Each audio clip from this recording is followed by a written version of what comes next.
What's up guys, and welcome to the first long format video. So today I'm going to try and tackle this huge issue of putting on size and putting on muscle but keeping body fat low and staying lean. It's probably the most common question I get, which is why I thought I'd make a longer format video, but I'm going to try and explain it as simply as I can. So the first thing is, you've got to decide, right, on two things. So you've got to either decide if you want to put on size and you want to put on muscle, or you want to lose body fat. Okay, you can't do both.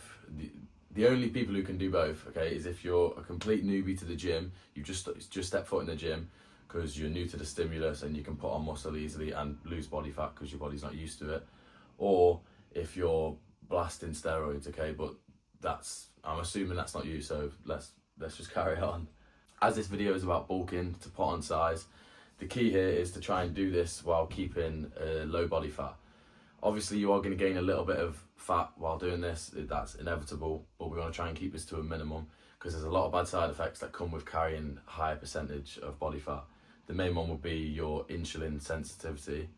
This is basically just how your body dictates on where to store the nutrition. So the more insulin sensitive you are, the lower your body fat, the more nutrition will get absorbed by your muscles instead of getting stored as body fat.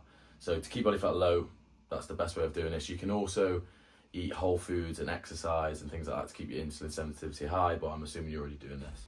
So what you want to do is this, and this is what's worked best for me. So I tend to go through phases. So rather than bulking all winter and then you're cutting all summer, I'll go through phases. So say now I want to gain some size, okay? I'll dedicate a month, maybe 2 months, possibly 3, but that's more towards in winter, in Christmas, when I'm not really taking my top off, I'm not showing my abs.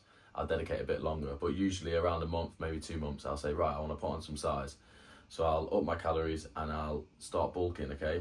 And then as my body fat creeps up, say after a month, maybe 2 months, as I notice my body fat creeping up, what I'll do is I'll introduce a mini cut. This could be 2 weeks, 3 weeks, possibly 4. And then what that'll do is you'll create a bit of a graph. So you'll be bulking, your body fat comes up a little bit, and then you'll do a little cut. And then you'll just keep repeating this, okay? During the winter, I will go for a bit longer and try and put on a bit more size before my main cut. So obviously my main cut won't be 3 or 4 weeks. I wish it was, but my main cut will be more 8, 10, possibly 12 weeks if I really want to get lean. So it's not a set bulking phase and cutting phase, okay? It's more of a cycle. So you'll bulk for a bit, you'll do a mini cut, you'll bulk again, maybe a mini cut, bulk again, and then you'll do a proper cut for summer, okay? So you should see muscle gain like this.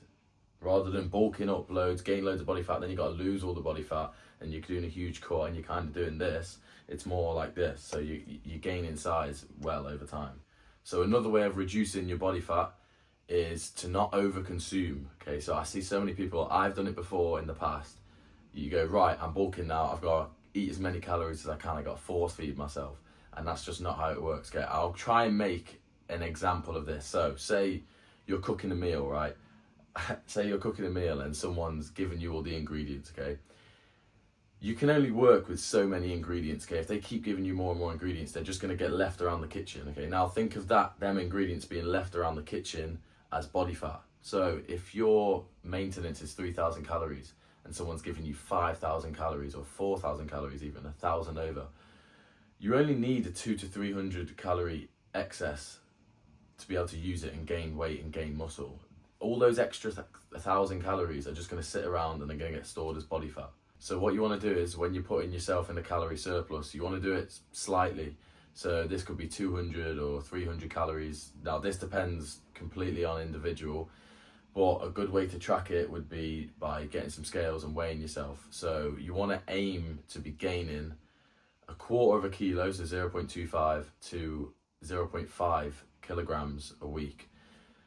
If you're a newbie to the gym, you can aim more towards the half a kilo, 0.5. If you've been going gym for a few years, obviously you're going to gain muscle a lot slower, so maybe more aim towards the quarter of a kilo a week. Something else you can do is to implement cardio. Now this is a bit of a double-edged sword. It can work either for you or against you. So if you're doing a lot of aerobic activities, so things like running, you're not putting your body in a optimal state to build muscle, which I'm guessing is why you're watching this video. What you want to aim towards if you're going to do cardio is either one end, which is high intensity interval training.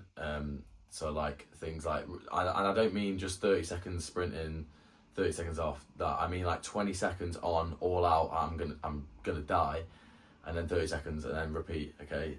So either that end, which I don't tend to do too much because I feel like after I've trained, it's too taxing on my body. But that is good for burning calories and keeping muscle mass because it's not aerobic, it's anaerobic. And then at the opposite end of the spectrum, we have low intensity steady state cardio. This is what I tend to do more. It is quite boring, and each time I dedicate maybe 30 to 40 minutes to it. But it's basically where the intensity of the cardio is so low that it's going to minimize the bad effects on your muscle. It's not going to use your muscle as energy, basically. I'll usually do like an incline walk, very, very low intensity, but an incline walk. And I'll keep my beats per minute, my heart rate at around 120 to 130. Doing this, it's gonna help you not to overconsume, which is the point I just went over. It's gonna help you not to overconsume because it's gonna bring the overall calorie expenditure up for the day. And it's also gonna keep your insulin sensitivity high, because you're exercising. It's a good way to keep your insulin sensitivity high. And one final thing, which is probably the most important one, is to stay consistent. Okay, so you want to stay consistent with your training and of course your diet.